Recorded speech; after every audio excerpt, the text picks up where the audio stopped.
guys, what's up? It's Darkmech here and welcome to the first video in my beta series. Today I'm going to talk to you about Demon Hunters because this is a big one for me as I'm trying to decide at the moment whether or not I want to play a Demon Hunter as a main come Legion when it drops. And I'm sure there's a lot of you that are in that boat, so I kind of wanted to take this time to make this first video to talk about how I found the Demon Hunter, their abilities, the playstyle, the talents, and just give you a bit of introductory information, I guess, in regards to how I'm finding them, how they're playing. So as we go through this journey, hopefully by the time Legion drops, you have a fair understanding if you're unfortunately in that no beta club, as to if you want to take up one as a tank from the start of the expansion. So to start off, guys, I'm going to go over the nuts and bolts of the Demon Hunter. No talents included, just baseline abilities, so to speak, and I'll go into talents after I get through the abilities. So starting off, guys, I'm going to talk about from an offensive sense, I suppose you could say, our what's in our toolkit. So Shear is the first ability I'm going to talk about. It's on a global cooldown. It shears an enemy for 375% physical damage and has a small chance to drop a lesser soul fragment from your target. Now, I'll talk about soul fragments in a little bit, but pretty much soul fragments are our main source of healing as a Demon Hunter. Think of them like healing spheres on a Brewmaster. This is pretty much what they are, except these ones are purple and they get sucked to us rather running over them, though I think Expel Harm's been changed on a monk to do that in Legion anyway, but I haven't got to a monk yet. So it's our main resource generator. So the resource we use as a Demon Hunter is pain, if you don't know, rather than energy. We use pain. And it's also our constant damage ability, I suppose you could say. It's also pretty much our filler. And Shear pretty much reminds me of that old school 5-stack Devastate Warrior days, where your finger would pretty much be arthritic as fuck by the end of a dungeon or a raid.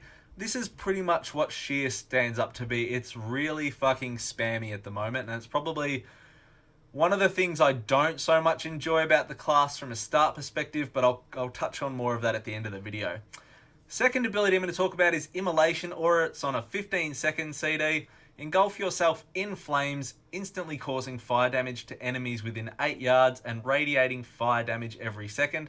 This lasts for 6 seconds and you pretty much want to be using it off cooldown, which I keep forgetting to do at the moment. I'm trying to wrap my head around the Demon Hunter playstyle, and I'm getting better, but there's still a lot of holes in my playstyle at the moment. Sigil of Flame. Demon Hunters have 3 sigils. They have Sigil of Flame, Sigil of Chains, and Sigil of Silence. So Sigil of Flame is on a 30-second CD. It's pretty much where you place a sigil at your location. It's like a death and decay, if you will. You place it on the ground. After 2 seconds, it activates, and it deals fire damage for 6 seconds to all enemies within a 20-yard radius. And again, you want to try and be using this off cooldown to maximize your damage. It's a great way to pick up multiple mobs. It's also a great way to do AoE damage if something like your Immolation or something like that is on cooldown. Next up, guys, is Sigil of Chains. Now, this one's on a 2-minute cooldown, and it's pretty much our Gorfiend's Grasp, if you will. Again, you've got to place the sigil on the ground, so it's not like hitting Gorfiend's where you'll tap the button. You've actually got to place it on the ground. After 2 seconds, all enemies within 30 yards are pulled to the center of the sigil, and I'm pretty sure it's also got a movement speed slow to it. Sorry, I haven't written that out very well. Sigil of Silence places a Sigil of Silence at your locations. After 2 seconds, it activates, much like every other sigil. This one silences all enemies affected by the seal for 6 seconds. So think kind of Ring of Peace on a monk. Next up, Infernal Strike. This is leap through the air towards a target, dealing fire damage to all enemies within 6 yards. So again, it's another great damage maximizer, and it's fantastic in regards to AoE damage or picking up adds. Next up, Soul Cleave. Soul Cleave is a vicious strike to all enemies in front of you, so it's a cleave. You also heal yourself by consuming soul fragments within 20 yards. So pretty much remember what I said about soul fragments being our heal. Well, Soul Cleave is pretty much our death strike. So it's a cleave, as I said, and it's our self-heal. It's also one of the abilities you want to use if you are heading towards pain cap, because obviously if you're pain capped, you're wasting resources, which I've been doing a bit of as well, I must say. So it's something that you want to use to try and avoid pain capping. Soul Carver. Now, this is a 1-minute CD, Soul Carver is our artifact ability. So once you get your artifacts, this is the ability you will gain, and it's called Soul Carver. Carve into the soul of your target, dealing fire damage and additional fire damage over 3 seconds. Immediately shatters 2 lesser soul fragments from the target and 1 additional soul fragment every 1 second. So pretty much if you've got no soul fragments up and you're taking a lot of damage, you're going to want to use your artifact ability, Soul Carver, and it's on a 1-minute CD. So it is pretty generous and you'll get a lot of soul fragments or healing orbs from that. So onto our defensive toolkit, guys, for bare bones. As I said, with Shear, it counters as defensive as well. It'll proc the soul fragments that'll heal you. So it's our steady source of healing, so to speak. And as I said, it's much like those monk spheres. So you are spamming Shear a lot to create these soul fragments from the baseline abilities, because it's pretty much, well, it is the only way you are going to generate your soul fragments other than Soul Carver. Demon Spikes. This is our main active mitigation ability. It costs 10 pain. You've got 2 charges of it, and it has a 15-second recharge rate, which gets reduced with haste. So Demon Spike, surge with fell power, increasing your parry chance by 20% and reducing all damage taken by 8% for 6 seconds. This used to be all melee damage. It's now all damage, so magic and physical, which is great. And as I said, it's our primary active mitigation ability. And it's really quite cheap at 10 pain. Fiery Brand, 1-minute cooldown. Brand an enemy with a demonic symbol, instantly dealing fire damage and reducing the damage they do to you by 40% for 8 seconds. So this is really awesome on a 1-minute cooldown. It doesn't spread to other enemies though at the moment. If you pop Fiery Brand, your primary target is going to have that reduction of 40%. It doesn't seem to spread though from what I've sort of tried to see unit frames in the dungeons at the moment, though I could have missed that and been wrong, but that's what I've sort of seen at the moment. Empower Wards, this is pretty much our AMS. This is the Demon Hunter's AMS. It's not as good as a DK's AMS, but it's our AMS nonetheless. So Empower Wards, 30-second cooldown, reduces magic damage taken by 30% for 6 seconds. And the last one I'm going to talk to you about is Darkness. This is a 3-minute CD. Summon darkness around you in an 8-yard radius, and what this does is it reduces the chance of friendly targets in this darkness to be hit by spells and melee abilities by 30%. It lasts for 8 seconds. So we've got a bit of control, and we're actually quite useful in a party so much, because I didn't obviously have Alpha, and I saw a lot of hate coming towards Demon Hunter tanks in Alpha, and I really don't mind where they are at the moment. It is a little bit spammy. And we could use a few more baseline abilities that feature in talents, and I'll sort of touch on that in a second. But otherwise, I'm really enjoying it at the moment. As I said, I just need to continue to play it to find out if it's that ooh shiny new factor that I'm loving, or if it is actually something I'm going to be able to stick with. So soul fragments, as I've kind of touched on them, they're the purple orbs, much like healing spheres on a monk. The thing with these is you can have up to 5 soul fragments out around you, and on your soul cleave, sorry, I had to think of what it was. On soul cleave, you'll have the numbers much like when you had on a DK with your available death strikes. You'll have your soul fragments showing up on your soul cleave. So you've got 5. They drop in random locations, so it's important to know that if you drop them, that it's got that 20-yard radius on it. If you move away, you're obviously not going to be able to make the most of those orbs when you use Soul Cleave, so you do need to think about your positioning. But using Soul Cleave will suck any orbs that you've got up around in a 20-yard radius into you for healing. And as I said, our artifact ability is called Soul Carver and creates the 2 lesser soul fragments. So if you're on no health or you've got no soul fragments up, it's a good time to use this ability, and it's on a 1-minute CD. So that is pretty much it for the baseline abilities, guys. So a bit of a quick recap, I suppose. Generally, you want to try and have 10 pain and 1 charge for Demon Spikes in your bank for a safety card, let's say. You want to watch your fragments. You've got a max of 5, so you want to make sure that you're using them, but you don't want to obviously waste them if you're at 100% HP. But at the same time, you don't want a pain cap. So it's a bit of a balancing game. You want to use Soul Cleave, as I said, to avoid Pain Cap as a baseline ability, because you won't have talents like Fracture or Fellblade yet.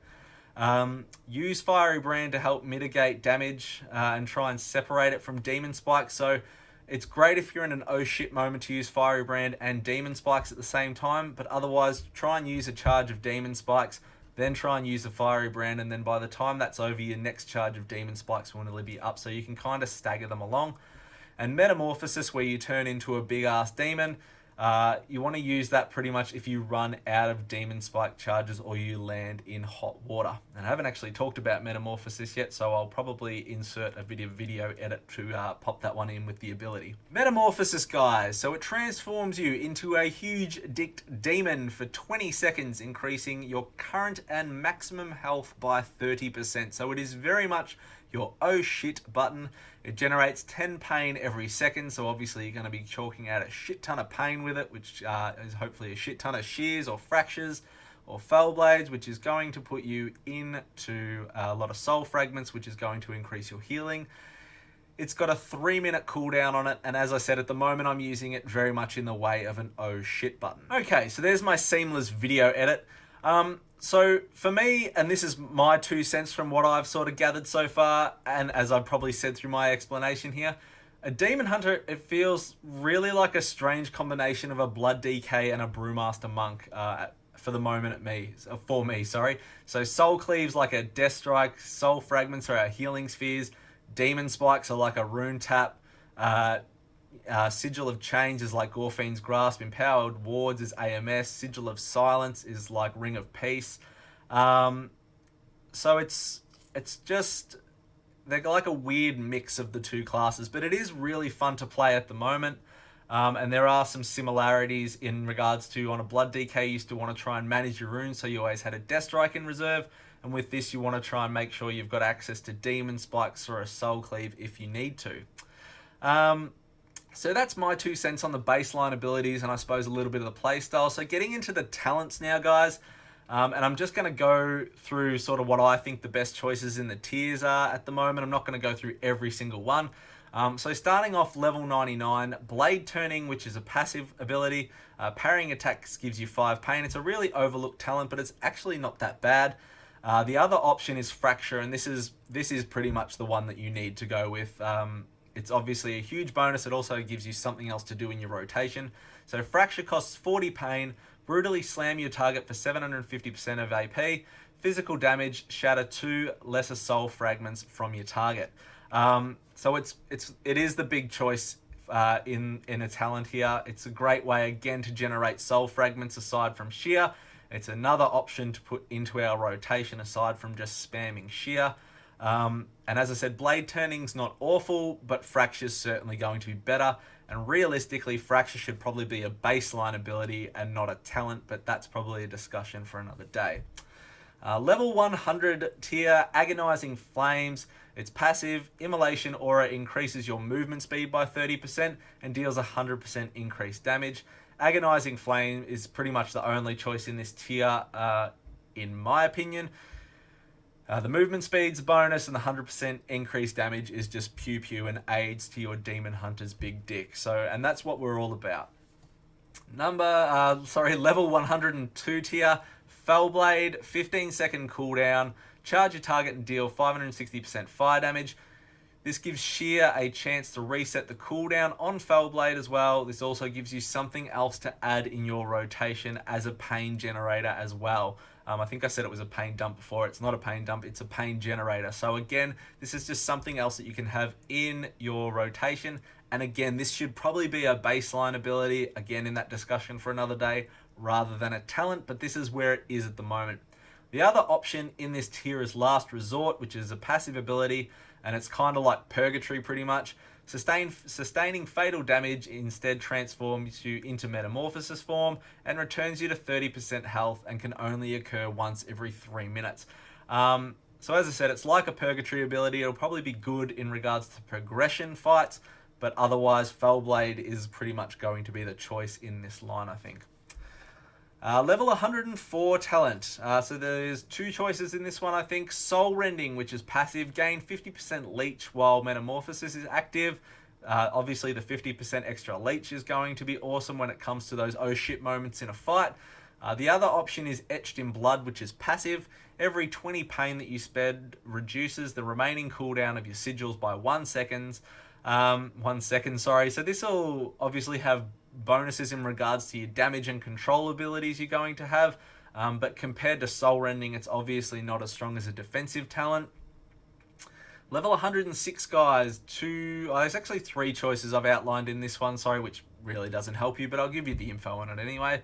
Burning Alive. So Burning Alive, passive ability. Every 2 seconds, your Fiery Brand deals 100% of your attack power as fire damage and spreads from the primary target to nearby enemies. So this is going to be awesome for AoE pools, and I'm assuming this obviously spreads to all the mobs, hoping like Fiery Brand doesn't at the moment, which would reduce all the mobs attacking you by 40% damage. Concentrated Sigils, which is a passive. All Sigils are now targeted at your location, and the duration of the effects are increased by 2 seconds. So this pretty much means that Sigil of Chains, for example, would become like Gorfiend's Grasp. When you hit it, it would just drop the sigil at your location, and after 2 seconds, you would bring everything into you. So that could be quite a bonus in regards to, I'm not sure how much this will play into challenge modes, but things like 5-man content and that could become really useful. The other option is Feasts of Souls, which is passive, which causes your Soul Cleave to heal you for more over a 6-second period. So all the options are quite viable. Obviously, with the last one, it gives you that extra passive healing if you're having trouble staying alive. So I guess that one is very situational and dependent on the content that you are sort of diving into. Level 108. This is a really disappointing level. In my mind, they're really lackluster. It's a really lackluster tier. Razor Spikes, which is passive. While Demon Spikes is active, your melee attacks snare targets for 50% for 6 seconds. Whoop-de-doo, I guess if kiting's called for, it could be okay. The other option is Brand of the Hunt, which is on a 1-minute cooldown. Brand an enemy with the demonic symbol. You can reactivate Brand of the Hunt to immediately teleport to that target. When the target dies, the cooldown is reset. So pretty much this to me is like a Monk's Transcendence, which again can have limited use depending on content, but it's a really lackluster tier, 108. The last one, guys, level 110, 2 options. Fell Devastation, which is a 1-minute cooldown, 2-second cast and 30 pain. Unleash the Fell within you, damaging enemies in front of you by 165% AP and fire damage over 2 seconds. Causing damage, also heals you for up to 420% of your attack power. Again, great AoE frontal cone damage with a nice self-heal attached to it. Or the other one, which is probably going to be the big choice, which is Feed the Demon, which is passive. Consuming a soul fragment reduces the remaining cooldown of demon spikes by 1 second. So that is pretty much going to be the go-to talent for their last level 110, is going to be Feed the Demon. Obviously a huge increase to survivability. And gives you a lot more uptime on demon spikes, which is pretty much what everyone is going to be going for. It'll also couple up extremely well with Fracture, and makes pretty much Fracture the go-to talent if you are going to go with Feed the Demon. So that is pretty much it, guys, on the overview of Demon Hunters I have for you at the moment. I've probably babbled on for long enough. I'm nearly at 20 minutes by the looks of the video timer. I don't have a lot on stat priority at the moment. I haven't really done a hell of a lot of research into it. I'm thinking Mastery and Haste at the moment. Mastery increases the damage reduction from Demon Spikes, and Haste is going to decrease the recharge time on Demon Spikes. But again, I have not done a lot of research into it at the moment, so I don't know if crit's going to be valued higher or even versatility. But at the moment, I'm kind of going down a Mastery Haste path, but I certainly will make an update as I get more info into that. I've been doing the dungeons. When I get some clean runs of the dungeons, I'll give you boss overviews. I'm not going to do all the trash and things like that. And I certainly don't want to spoil things for people when Legion drops, but I'll try and give you as much information as I can on the tank classes, what's coming up, and how the experience is going. So thanks very much for checking out the video, guys. If you have any questions or if I've fucked anything up, please let me know, because obviously I'm trying to get my head around this class so I can give you the best information as I can. So if you've got any further info that I have missed, please let me know and I can add it into the video. So thanks very much for watching, guys. Like, comment, subscribe, and I'll see you all next time. See ya.